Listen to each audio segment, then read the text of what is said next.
ओम नमः शिवाय। शिवजी सदा सहाय। ओम नमः शिवाय। गुरुजी सदा सहाय। गुरुजी महाराज का भोलेनाथ का ध्यान करते हुए आज हम 14वां और 15वां अध्याय पढ़ेंगे रुद्र संहिता का। चलिए शुरू करते हैं। विभिन्न पुष्पों, अनु और जलादि की धाराओं से शिवजी की पूजा का महात्म्य। ब्रह्मा जी बोले, नारद, जो लक्ष्मी प्राप्ति की इच्छा करता हो वह कमल, बिलपत्र, शतपत्र और शंख पुष्प से भगवान शिव की पूजा करे। ब्राह्मण, यदि 1,00,000 की संख्या में इन पुष्पों द्वारा भगवान शिव की पूजा संपन्न हो जाए तो सारे पापों का नाश हो जाता है और लक्ष्मी को भी प्राप्ति होती है, इसमें संशय नहीं है। प्राचीन पुरुषों ने 20 कमलों का एक प्रशस्त बनाया था। 1 सहस्र बिलपत्रों को भी एक प्रशस्त कहा गया है। 1 सहस्र शतपत्र से आधे प्रस्थ की परिभाषा की गई है।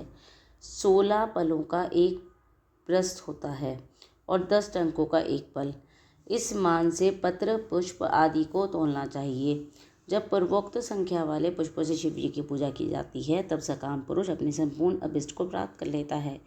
यदि उपासक के मन में कोई कामना न हो तो वह पूर्वोक्त पूजन से शिव स्वरूप हो जाता है। महामृत्युंजय मंत्र का जब 5,00,000 जब पूरा हो जाता है तब भगवान शिव का प्रत्यक्ष दर्शन देते हैं। 1,00,000 के जप से शरीर की शुद्धि होती है। दूसरे लाख के जप से पूर्व जन्म की बातों का स्मरण होता है। तीसरे लाख पूर्ण होने पर संपूर्ण काम्य वस्तुएं प्राप्त होती हैं। चौथे लाख का जप होने पर स्वप्न में भगवान शिव का दर्शन होता है और 5वें लाख का जप जो ही पूरा होता है भगवान शिव उपासक के सम्मुख तत्काल प्रकट हो जाते हैं। इसी मंत्र का 10,00,000 जप कर लिया जाए तो वह संपूर्ण फलों की सिद्धि होती है। जो मोक्ष की अभिलाषा रखता है वह 1,00,000 दर्भों द्वारा शिव का पूजन करे। मनुष्य सर्वस्त्र लाख की ही संख्या समझनी चाहिए। आयु की इच्छा वाला पुरुष 1,00,000 दुर्वाओं द्वारा पूजन करे। जिसे पुत्र की अभिलाषा हो वह धतूरे के 1,00,000 फलों से पूजा करे। लाल डंठल वाला धतूरा पूजन में शुभदायक माना गया है।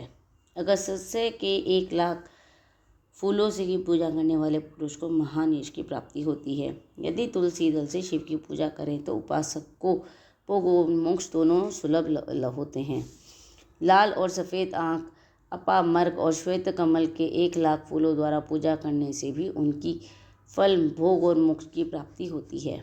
जपा अड़हुल के 1,00,000 फूलों से की गई पूजा शत्रुओं की मृत्यु देने वाली होती है। करवीर के 1,00,000 फूल यदि शिव पूजन के उपयोग में ला जाएं तो वे यहाँ रोगों का उच्चाटन करने वाले होते हैं। बंदूक दोपहरिया के फूलों द्वारा पूजन करने की अभिलाषा की प्राप्ति होती है। चमेली के शिव की पूजा करके मनुष्य वाहनों को उपलब्ध कराता है, इसमें संशय नहीं है। अलसी के फूलों से महादेव जी के पूजन करने वाला पुरुष भगवान विष्णु को प्रिय होता है। शमी पत्रों से पूजा करके मनुष्य मोक्ष प्राप्त कर लेता है। बेला के फूल चढ़ने पर भगवान शिव अत्यंत शुभ लक्षणा पत्नी प्राप्त करते हैं। जूही के फलों से पूजा की जाए तो घर में कभी अन्न की कमी नहीं होती। कनेर के फूलों से पूजा करने पर मनुष्य को वत्स की प्राप्ति होती है। सेदुआरी और या शेफलिका के फूलों से भगवान शिव की पूजा की जाए तो मन निर्मल होता है। 1,00,000 बिलपत्र चढ़ाने पर मनुष्य अपनी सारी काम्य वस्तुएं प्राप्त कर लेता है। हार श्रृंगार के फूलों से पूजा करने पर सुख संपत्ति की वृद्धि होती है। वर्तमान ऋतु में पैदा होने वाले फूल यदि शिव की सेवा में समर्पित कर दिए जाएँ तो वे मोक्ष देने वाले होते हैं, इसमें संशय नहीं है। राई के फूल शत्रुओं को मृत्यु प्रदान करने वाले होते हैं। इन फूलों को 1,00,000 की संख्या में शिव जी के ऊपर चढ़ाया जाए तो भगवान शिव प्रचुर फल देने वाले होते हैं। चंपा और केवड़े को छोड़कर शेष सभी फूल भगवान शिव को चढ़ाए जा सकते हैं। फिर महादेव जी के ऊपर चावल चढ़ाने से मनुष्य की लक्ष्मी बढ़ती है। ये चावल अखंडित नहीं होने चाहिए और इनमें उत्तम भक्तिभाव से शिव के ऊपर चढ़ाना चाहिए। रुद्र प्रधान मंत्र से पूजा करके भगवान शिव के ऊपर बहुत सुंदर वस्त्र चढ़ाएं और उसी पर चावल रखकर समर्पित करें तो उत्तम है। भगवान शिव जी के ऊपर गंध पुष्प आदि के द्वारा एक श्रीफल चढ़ाकर धूप आदि निवेदन कर दें तो इस पूजा का पूरा फल प्राप्त होता है। महाशिव के समीप 12 ब्राह्मणों को भोजन कराएं। इससे मंत्र पूर्वक सांगोपांग लक्ष्य की पूजा संपन्न होती है। जहाँ 100 मंत्र जपने की विधि हो वहाँ 108 मंत्र जपने का विधान किया गया है।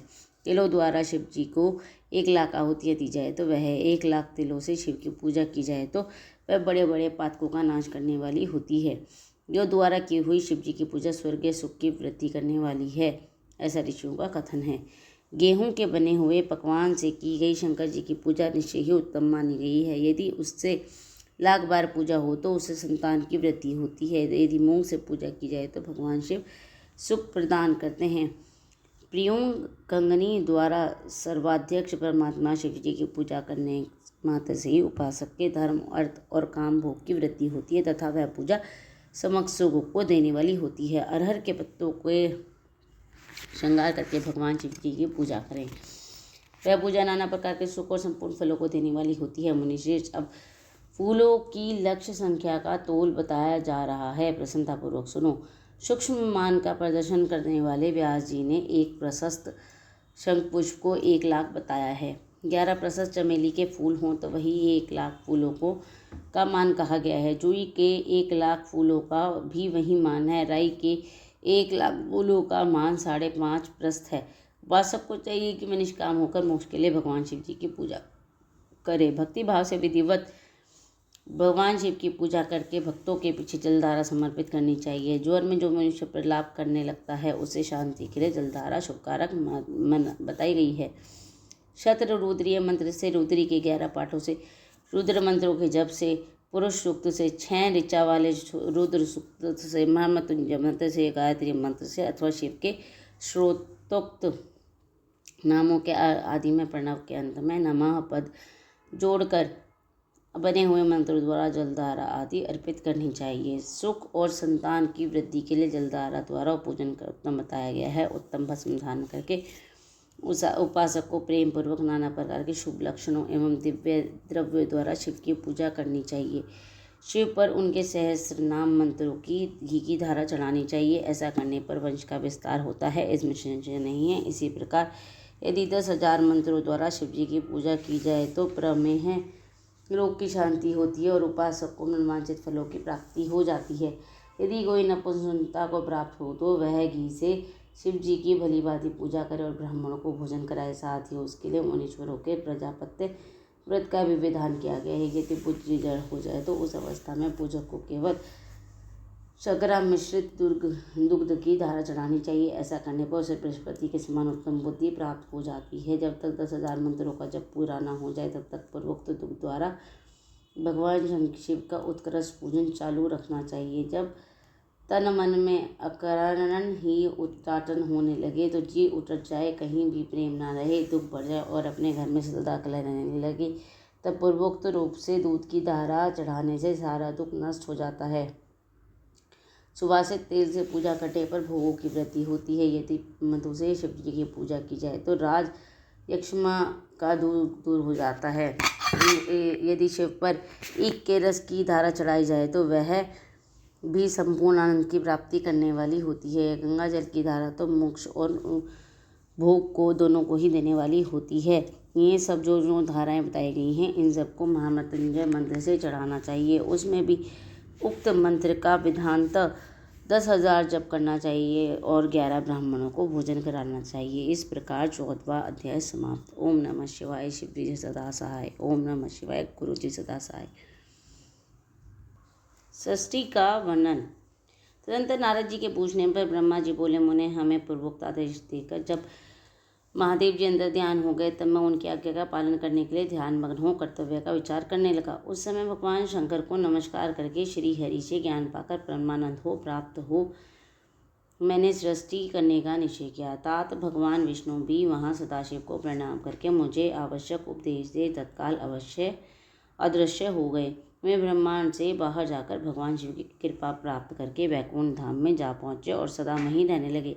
मैंने सृष्टि की इच्छा से भगवान शिव और विष्णु का स्मरण करके पहले रचे हुए जल में अपनी अंजलि डालकर जल की ऊपर की ओर उछाला।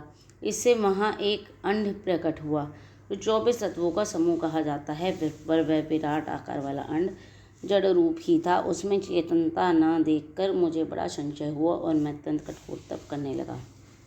12 वर्षों तक भगवान विष्णु के चिंतन में लगा रहा। तात वह समय पूर्ण होने पर भगवान श्री हरि स्वयं प्रकट हो गए और बड़े प्रेम से मेरे अंगों का स्पर्श करते हुए मुझसे प्रसन्नतापूर्वक बोले। श्री विष्णु ने कहा, ब्राह्मण तुम वर मांगो। मैं प्रसन्न हूँ, मुझे तुम्हारे लिए कुछ भी अधेय नहीं है। भगवान शिव की कृपा से सब कुछ देने में समर्थ हूँ। ब्रह्मा बोले, अर्थात मैंने कहा, महाभाग, आपने जो मुझ पर कृपा की है वह सर्वदा उचित ही है, क्योंकि भगवान शंकर ने मुझे आपके हाथों में सौंप दिया है। विष्णु, आपको नमस्कार है। आज मैं आपसे जो कुछ मांगता हूँ उसे दीजिए। प्रभु, ये विराट रूप 24 तत्वों से बना हुआ अंड किसी तरह चेतन नहीं हो रहा है, जड़ीभूत दिखाई देता है। हरे इस समय भगवान शिव की कृपा से आप यहाँ प्रकट हुए हैं, अतः शंकर की सृष्टि शक्ति यह विभूति से प्राप्त हुए इस अन्न में चेतनता लाइए। मेरे ऐसा कहने पर शिव की आज्ञा में तत्पर रहने वाले महाविष्णु ने अनंत रूप का आश्रय ले उस अन्न में प्रवेश किया। उस समय उन परम पुरुष के सहस्त्रों मस्तक, सहस्त्रों नेत्र और सहस्त्रों पैर थे। उन्होंने भूमि को सब ओर से घेर कर उस अन्न को व्याप्त कर लिया। मेरे द्वारा भलीभांति स्तुति की जाने पर जब भगवान विष्णु ने उस अन्न में प्रवेश किया तब वह 24 तत्वों का विकार रूप अंड सचेतन हो गया। पाताल से लेकर सत्यलोक तक की अवधि वाले उस अंड के रूप में मां साक्षात श्री हरि विराजने लगे। उस विराट अंड में व्यापक होने से ही प्रभु विराज पुरुष कहलाए। पंचमुख महादेव जी ने केवल अपने रहने के लिए सुरम्य कैलाश नगर का निर्माण किया, जो सब लोगों के ऊपर शोभनीय होता है। देवर्षि संपूर्ण ब्रह्मांड का नाश हो जाने पर भी वैकुंठ और कैलाश, इन दोनों धामों का यहाँ कभी नाश नहीं होता। मुनिशेष, मैं सत्यलोक का आश्रय लेकर रहता हूँ। तात महादेव जी की आज्ञा से ही मुझ में सृष्टि रचने की इच्छा उत्पन्न हुई है। बेटा, जब मैं सृष्टि की इच्छा से चिंतन करने लगा उस समय मुझसे अनजाने में ही पापपूर्ण तमोगुणी सृष्टि का प्रादुर्भाव हुआ, जिसे अविद्या पंचक अथवा पंच परवा अविद्या कहते हैं। तदंतर प्रसन्नचित होकर शंभु की आज्ञा से मैं पुनः अनासक्त भाव से सृष्टि का चिंतन करने लगा। उस समय मेरे द्वारा स्थावर संज्ञक वृक्ष आदि की सृष्टि हुई, जिसे मुख्य सर्ग कहते हैं। यह पहला सर्ग है। उसे देखकर तथा वह रहने वाले पुरुषार्थ का साधन नहीं है जानकर सृष्टि की इच्छा रखने वाले मुझ ब्रह्मा से दूसरा सर्ग प्रकट हुआ, जो दुख से भरा हुआ है। उसका नाम है त्रियक श्रोता। वह सर्ग भी पुरुषार्थ का साधक नहीं था। उसे पुरुषार्थ साधन की शक्ति से रहित जान जब मैं पुनः सृष्टि का चिंतन करने लगा तब मुझसे शीघ्र ही तीसरे सात्विक सर्ग का प्रादुर्भाव हुआ। उसे उद्धव श्रोता कहते हैं। यह देव सर्ग के नाम से विख्यात हुआ। देव सर्ग सत्यवादी और अत्यंत सुखदायक है। उसे भी पुरुषार्थ साधन की रुचि एवं अधिकार से रहित मानकर मैंने अन्य सर्ग के लिए अपने स्वामी श्री शिव का चिंतन आरंभ किया। तब भगवान शंकर की आज्ञा से एक रजोगुणी सृष्टि का प्रादुर्भाव हुआ, जिसे अर्वा श्रोता कहते हैं। इस सर्ग के प्राणी मनुष्य हैं, जो पुरुषार्थ साधन के उच्च अधिकारी हैं। तदंतर महादेव जी की आज्ञा से भूत आदि की सृष्टि हुई। इस प्रकार मैंने 5 तरह की वैकृत सृष्टि का वर्णन किया है। इसके सिवा 3 प्राकृत सर्ग भी कहे हैं, जो मुझ ब्रह्मा में सानिध्य के प्रकृति से प्रकट हुए हैं। इसमें पहला महतत्व का सर्ग है, दूसरे सूक्ष्म भूतों अर्थात तंत्र मात्राओं का सर्ग है और तीसरा वैकारिक सर्ग कहलाता है। इस तरह ये 3 प्राकृत सर्ग हैं और प्राकृत और वैकृत दोनों प्रकार के सर्गों को मिलाने से 8 सर्ग होते हैं। इसके सिवा नमा कुमार सर्ग है, जो प्राकृत और विकृत भी है। इन सब के अवान्तर भेद का मैं वर्णन नहीं कर सकता, क्योंकि उसका उपयोग बहुत थोड़ा है। अब द्विजात्मक सर्ग का प्रतिपादन करता है। इसी का दूसरा नाम कुमार सर्ग है, जिसमें सनक, सनंदन आदि कुमारों की महत्वपूर्ण सृष्टि हुई है। सनक आदि मेरे 4 मानस पुत्र हैं, जो मुझ ब्रह्मा के ही समान है। मैं महान वैराग्य से संपन्न और उत्तम व्रत का पालन करने वाले हुए उनका मन सदा भगवान शिव के चिंतन में ही लगा रहता है। मेरे संसार के मुख्य और ज्ञानी हैं। उन्होंने मेरे आदेश पर ही सृष्टि के कार्य में मन नहीं लगाया। मुनिशेष नारद सनकादि कुमारों के दिए हुए नकारात्मक उत्तर को सुनकर मैंने बड़ा भयंकर क्रोध प्रकट किया। उस समय मुझ पर मोह छा गया। उस अवसर पर मैंने मन ही मन भगवान विष्णु का स्मरण किया। मैं शीघ्र ही आ गए और उन्होंने समझाते हुए मुझसे कहा, तुम भगवान शिव की प्रसन्नता के लिए तपस्या करो। मुझे श्री हरि ने जब मुझे यह शिक्षा दी तब मैं वहाँ घोर और उत्कृष्ट तप करने लगा। सृष्टि के लिए तपस्या करते हुए मेरी दोनों भुहें और नासिका के मध्य से, जो उनका अपना ही अविमुक्त नामक स्थान है, मैं ईश्वर की तीनों मूर्तियों में से अनंतम पूर्णाक्ष सर्वेश्वर और दयासागर भगवान शिव अर्धनारीश्वर रूप में प्रकट हुए, जो जन्म से रहित तेज की राशि सर्वज्ञ और सर्वश्रेष्ठा हैं। उन नील लोहित नामधारी साक्षात उमा वल्लभ शंकर को सामने देख बड़ी भक्ति से मस्तक झुका उनकी स्तुति करके मैं बड़ा प्रसन्न हुआ। उन देवतेश्वर से बोला, प्रभु आप भांति भांति के जीवों की सृष्टि कीजिए। मेरी यही बात सुनकर उन देवादिदेव महेश्वर रुद्र ने अपने ही समान बहुत से रुद्रगणों की सृष्टि की। तब मैंने अपने स्वामी महेश्वर रुद्र महारुद्र से फिर कहा, देव आप ऐसे जीवों की सृष्टि कीजिए जन्म और मृत्यु के भय से युक्त हों। श्रेष्ठ मेरी ऐसी बात सुनकर करुणा सागर महादेव जी हंस पड़े और तत्काल इस प्रकार बोले। महादेव जी ने कहा, विधाता जन्म और मृत्यु के भय से युक्त अशोभन जीवों की सृष्टि नहीं करूँगा, क्योंकि मैं मेरे कर्मों के अधीन हो दुख के समुद्र में डूबे रहेंगे। मैं तो दुख के सागर में डूबे हुए उन जीवों को उद्धार मात्र करूँगा। गुरु का स्वरूप धारण करके उत्तम ज्ञान प्रदान कर उन सबको संसार सागर से पार लगाऊंगा। प्रजापति दुख में डूबे हुए सारे संसार जीव की सृष्टि तो तुम ही करो। मेरी आज्ञा से इस कार्य में प्रवृत्त होने के कारण तुम्हें माया नहीं बांध सकेगी। मुझे से ऐसा कहकर श्रीमान भगवान नील लोहित महादेव मेरे देखते देखते अपने पार्षदों के साथ वहाँ से तत्काल तिरोहित हो गए। इस प्रकार 15वां अध्याय समाप्त। ओम नमः शिवाय। शिव जी सदा सहाय। ओम नमः शिवाय। गुरु जी सदा सहाय। जय गुरु जी।